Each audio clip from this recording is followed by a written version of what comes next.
Olá pessoal, bem-vindos ao quadro. Nesta aula nós vamos começar a estudar as soluções propriamente ditas. Nós vimos na aula sobre dispersões as soluções que são chamadas de soluções verdadeiras. Toda solução verdadeira, assim como a mistura de água com açúcar, possuem partículas que medem de 0 a 1 nanômetro de diâmetro. E todas as soluções são misturas homogêneas, ou seja, não é possível visualizar as partículas que estão disseminadas na água. Neste caso, não é possível visualizar as partículas de açúcar. E por que estudar as soluções? As soluções estão muito presentes no nosso dia a dia. São exemplos de soluções. O ar que nós respiramos, o ar é uma mistura de vários gases, principalmente dos gases nitrogênio e oxigênio, inclusive o oxigênio é necessário para a nossa sobrevivência. Aquele cafezinho que nós gostamos de tomar, todo brasileiro gosta muito de café, também é um exemplo de solução. Ao contrário do café, os remédios que muitas vezes nós precisamos, mesmo não querendo tomar, também são exemplos de soluções comuns no nosso dia a dia. No nosso corpo também existem soluções.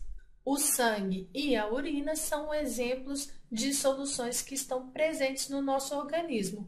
No sangue, nós podemos considerar, por exemplo, uma solução de água, onde estão dissolvidas proteínas, vitaminas e sais minerais, e a urina é uma solução até parecida com a água do mar, vamos dizer assim, uma solução de água onde estão dissolvidos vários sais, sendo que na urina nós também encontramos substâncias como a ureia.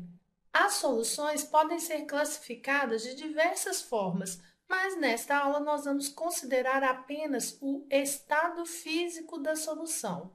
Dentro dessa classificação, nós temos então 3 tipos de soluções. As soluções sólidas, como é o caso, por exemplo, das ligas metálicas. A solução também pode estar no estado líquido. O vinagre é um bom exemplo de solução líquida e neste curso nós vamos estudar muitas soluções líquidas em que há um sólido dissolvido no líquido ou um gás dissolvido no líquido. E o último tipo de solução é a solução que está no estado gasoso. A mais comum entre elas é o ar atmosférico.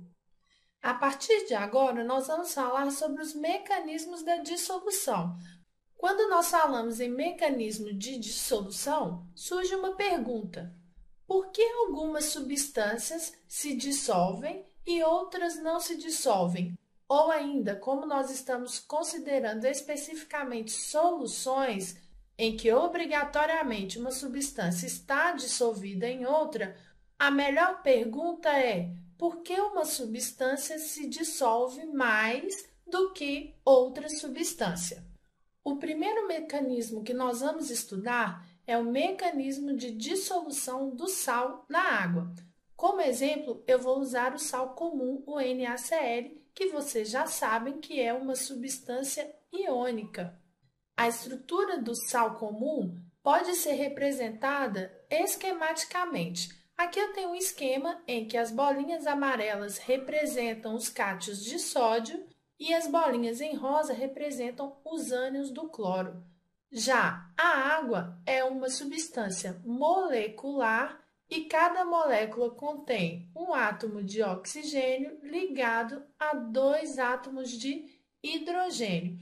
A água é uma substância polar que tem carga negativa no oxigênio e cargas positivas nos átomos de hidrogênio. O que acontece quando nós lançamos o retículo cristalino de sal dentro da água? As moléculas de água irão atrair os íons que formam o sal, sendo que o ânion cloro irá atrair a parte positiva da água, ou seja, os hidrogênios da água vão ficar aqui mais próximos do ânion cloro, já que esses hidrogênios têm cargas positivas, e no caso do cátion de sódio, A atração será com os átomos de oxigênio da água, uma vez que esses átomos de oxigênio são o polo negativo da molécula de água. Entre os polos da água e os íons serão formadas interações, que nós vamos chamar de forças de dissolução ou forças de solvatação. Esse fenômeno das moléculas de água circundando os íons é chamado de solvatação. O que nós notamos aqui é que as forças de solvatação são maiores que as forças de coesão que mantêm os ânions unidos aos cátions no complexo cristalino. E é por isso que este sal é um sal muito solúvel em água. É a força de coesão entre os íons que formam o sal que determinam a solubilidade. Quanto maior as forças de coesão, menor é a solubilidade do sal. Neste nosso exemplo, o sal é o soluto da solução e a água é o solvente. O solvente está sempre em maior quantidade que o soluto, e a partir de agora nós vamos usar essa terminologia para se referir à substância que está sendo dissolvida e à substância que dissolve.